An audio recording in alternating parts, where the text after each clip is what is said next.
Nakahanda ang Senado na suportahan ang deklarasyon po ng State of National Energy Emergency ni Pangulong Ferdinand Marcos Jr. sa pamamagitan po ng pagpasa ng mga batas na makatutulong sa pagtugon sa krisis. Kasama na rito ang pagsasabatas ng Bayanihan Act 3 o supplemental budget na maaaring magamit ng gobyerno. Detalye sa live report ni Mar Gabriel. Mark! Ali, bagaman na babagalan sa aksyon ng Executive Department, umaasa ang mga senador na magkakaroon na ng konkretong aksyon ang iba't ibang ahensya ng gobyerno para tugunan itong krisis kasunod nga ng pagdideklara ng State of Emergency ng Pangulo. Kasama sa mga inaasahan nilang tututukan ay yung paghahanap ng supply ng langis para sa bansa. Although it's a little bit late, mag-iisang buwan na no? Presyo ng petrolyo every week talagang grabe ang taas at ibang unang hakbang sana masolusyonan ang mga problema no na dulot ng krisis na ito no. Yun ang importante yung admission no that there is a problem kasi hindi mo masusolve, so pwede na tayong magtrabaho. Yan ang reaksyon ni Senator JB Ejercito matapos magdeklara ng State of National Energy Emergency si Pangulong Ferdinand Marcos Jr. Umaasa ang senador na sa pamamagitan ng deklarasyon ay magmamadali na ang iba't ibang ahensya ng gobyerno na umaksyon at tugunan ang nararanasang krisis. Dapat daw na kumilos ang gobyerno gaya noong panahon ng COVID-19 pandemic. Nitong nakalipas na mga araw. Hindi naman mabagal, mukhang sobra lang ang bagal. Kasi reactive di ba? Isipin mo, narinig mo kahapon mismo, naka-break down ang Congress. My God, crisis na tayo, naka-break daw ang Congress. Emergency situation, the President may call on the Congress at any time. Kasama daw sa mga dapat tutukan sa ngayon ay ang paghahanap ng pagkukuhanan ng karagdagang supply ng petrolyo, pamamahagi ng ayuda sa mga apektadong sektor at pagsiguro sa peace and order ng bansa sakaling lumala ang sitwasyon. Bawa po 60 days na lang o 56 days by May. Paano kung matuyo? Mga gagawin? Meron na ba sila makausap ngayon na mga alternatibo?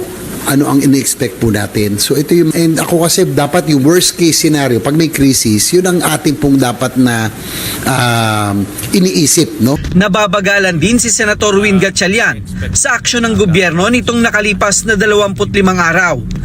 Sa pagdinig kahapon ng Protect Committee na kanyang pinamumunuan, pinuna ni Gatchalian ang kawalan ng National Contingency Plan para tugunan ang posibleng worst case scenario. Sa Senate Protect, sa Executive Uplift, ina-expect namin na gagawa na sila ng National Contingency Plan at itong National Contingency Plan nakapaloob dito yung mga gagawin ng Executive kung ganito ang senaryo at iba-ibang senaryo. Ang pinakamalala kung wala tayong langis, no? At hindi malayo mangyari yan. Of course, kahapon dina-downplay ni Secretary Garin, pero para sa akin hindi malayo mangyari yan dahil wala tayong firm supply, no? Hand to mouth ang ating assistance right now. So after 60 days, ngayong nasa ilalim na ng state of emergency, maaari daw kontrolin ng gobyerno ang presyuhan ng pangunahing bilihin kasama ang produktong petrolyo.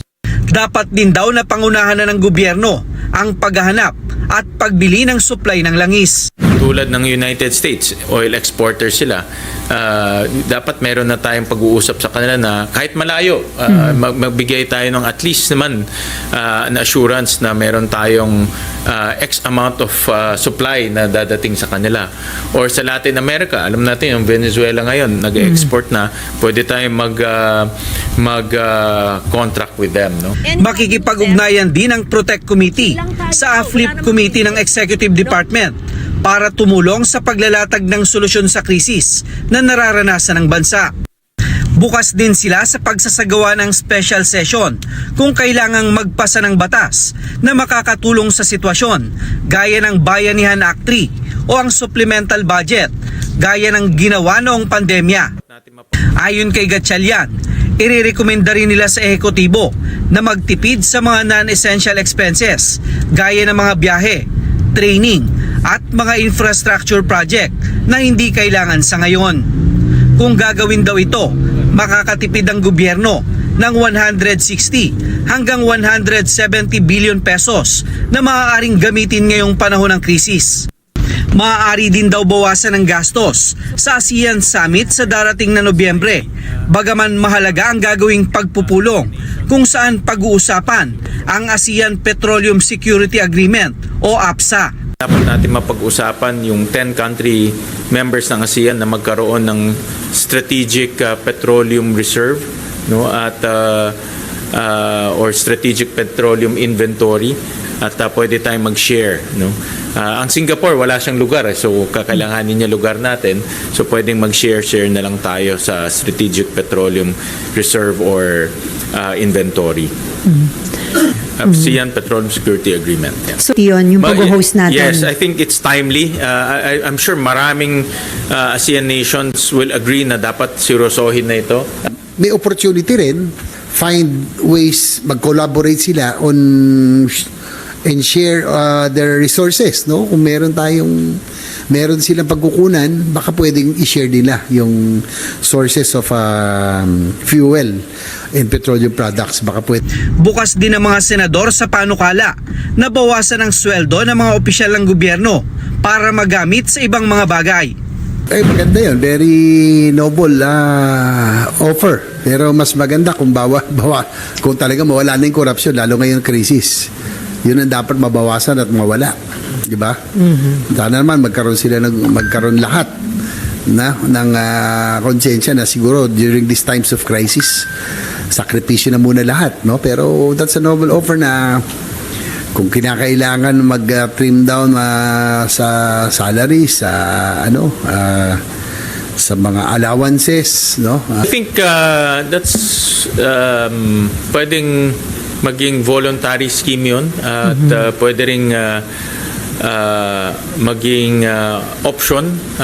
Tignan yung mga sahod ng mga politikos, no? Mga elected officials. Hindi ko naman linalahat, because yung, let's say, sa mayor or councilor, I know maliit lang yung kanilang sahod o sakto lang yung kanilang sahod. Ali, bukas ipagpapatuloy ng Senate Committee on Protect itong kanilang pagdinig, at kasama sa mga inibitahan nila itong mga stakeholders, kasama na yung mga oil companies, itong mga transport group at yung grupo o samahan ng mga OFWE. Imbitahan din yung mga nasa tourism industry, kasama na itong mga nasa airline, no? Dahil nga nanganganib na rin yung supply ngayon ng jet fuel sa bansa, na ayon sa DOE ay nasa 24 na araw na lang yung natitirang stock.